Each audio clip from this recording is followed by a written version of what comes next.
Урматтуу бүтүрүүчүлөр, бүгүнкү видео сабак жалпы республикалык тесттин математика боюнча экинчи бөлүгүнө багытталган. Экинчи бөлүктөгү тапшырмалар биринчи бөлүктөгү тапшырмалардан айырмаланат. Экинчи бөлүгүндөгү тапшырмалар кандай форматта болот, тест кандай тармакка тийиштүү, кандай тапшырмалар камтылышы мүмкүн жана кантип чыгарылышы мүмкүн деген суроолорго жооп бергенге аракет кылабыз. Бүгүнкү видео сабак сандардын ар кандай касиеттерине, сандык удаалаштыкка, пропорцияларга багытталган. Булар негизги тестте кездешет дагы силер үчүн аябай маанилүү деп эсептейм. Анда биринчи тапшырмага көңүлүңөрдү бургула. Эгерде n жуп сан болсо, анда төмөн жакта келтирилген сандардын кайсынысы жуп болуп эсептелет? А, Б, В, Г, Д варианттарында туюнмалар берилген. Чыгаруу арифметика бөлүмүндө берилген жөнөкөй эрежелерди келтирелик. Аларды мен атап койбой эле коеюн, слайдтан көрүп турасыңар. Биз азыр А вариантын текшерелик. N'дин квадраты кошулган 1 дейт. Жуп санды жуп санга көбөйтсөңөр, бул жуп сан болот. Ал эми жуп санга так санды кошсоңор, так сан. Биздин талапка дал келбейт экен. Экинчи вариант, Б варианты 5n кошулган 2. Так санды биз жуп санга көбөйтүп атабыз дагы. Жуп санга кайра жуп сан кошуп атабыз. Жобу жуп сан болот. Биздин талапка дал келет. Жуп санды боеп туралы. Кийинки жоопторду дагы талдап кетелик. 5n кемитүү 1. Так санды жуп санга көбөйтүп атабыз. Мында жуп сан болот дагы. Ага так санды кошсок, так сан. Талапка дал келбейт. N квадрат кемитүү 1. Жуп санды жуп санга көбөйтөбүз, же болбосо квадратка көтөрөбүз. Мында жуп сан болот. Ал эми жуп санга так санды кошсок, так санды кемитсек, анда так сан. Бул дагы дал келбейт. N кошуу 5. Жуп санды так санга кошуп, так санды алабыз. Демек, биздин Б вариантыбыз болот. Туура жообу Б. Экинчи тапшырма. Асель менен Бермет бирдей открыткадан сатып алышты. Асель открытка үчүн 3 сомдук монеталар менен гана, Бермет болсо 5 сомдук монеталар менен гана төлөдү. Эгерде бардыгы болуп кыздар 10 монетадан аз коротушса, анда открытканын баасы канча сом эле? А 12, Б 15, В 25, Г 30, Д 45 деп турат. Чыгарылышына көңүл буралы. Асель короткон монеталардын санын М деп белгилеп ал. Анда 3 көбөйтүлгөн М сомду Асель открыткага короткон. Бермет короткон монеталардын санын N деп белгилеп алсак, анда 5 көбөйтүлгөн N сомду Бермет открыткага короткон. Открытканын баасын X деп белгилесек, бул 3 көбөйтүлгөн M барабар X, 5 көбөйтүлгөн N барабар X деген барабарсыздыктарды туюнтабыз.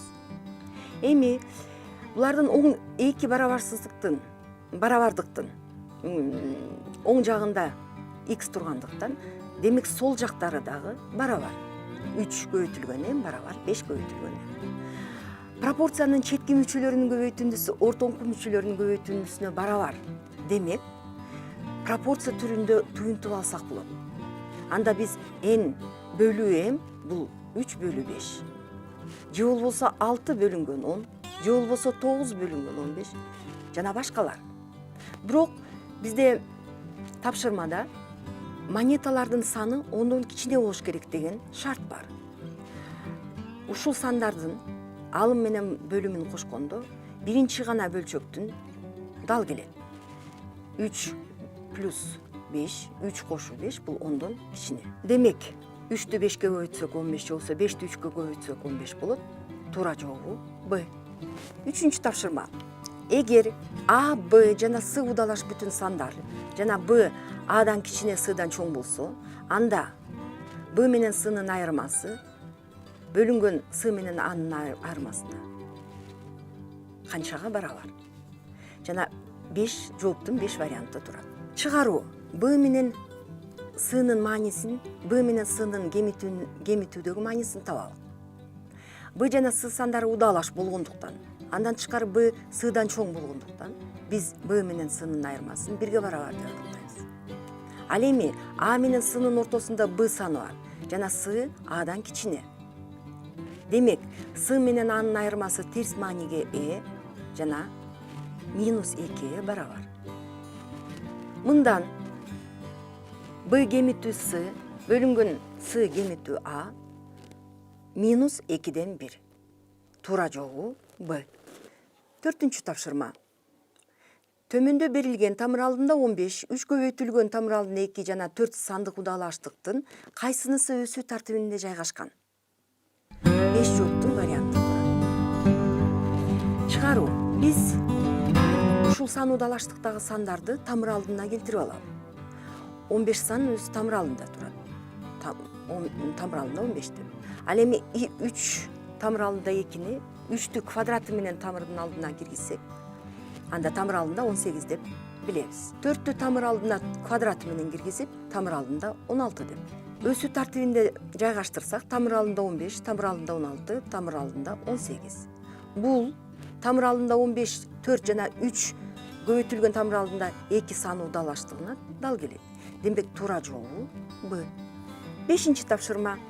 R, S, T бүтүн оң сандар. Эгер R, S, T катыштары 5, 6, 7-нин катыштарындай болсо, анда R кошулган жана R кошулган S кемитүү T 8-ге барабар болсо, R'ди тапкыла. Чыгаруу. Катыштардын аныктамасынан биз төмөндөгүнү билебиз. А менен Б'нын катышы M менен N'нин катышына барабар болсо, анда A'ны mx, B'ны nx деп түйүнтүп алсак болот. X 0-гө барабар эмес. Демек биздин учурда R 5x, S 6x, T 3x деп түйүнтүп алабыз. Булардын R кошу S кемитүү T барабар 8-ге койсок, анда төмөндөгүдөй теңдеме алабыз. 5x кошу 6x кемитүү 7x барабар 8. Мындан x 2-ге барабар. 2-ни өйдөгүдө берилген барабардыкка коюп, R'ди тапсак болот. 5-ти көбөйткөн 2 барабар 10. Туура жолу Д. Кийинки тапшырма. Эгер m грамм момпосу үчүн n сом төлөнсө, анда 1 килограмм момпосу канча турарын төмөнкү туюнтмалардын кайсынысы боюнча эсептесе болот? 5 варианттар турат. Чыгаруу. m грамм n сом турса, анда 1 граммын туюнтуп алалы. 1 граммды n бөлүнгөн m деген формула менен тапсак болот. Же болбосо n бөлүнгөн m сом турат. 1 килограммга 1000 грамм бар, билесиңер балдар. Ал эми 1000 грамм канча турарын бул n бөлүнгөн mди 1000ге көбөйтөбүз. Туура жолу А. Көңүл бурганыңызга чоң рахмат.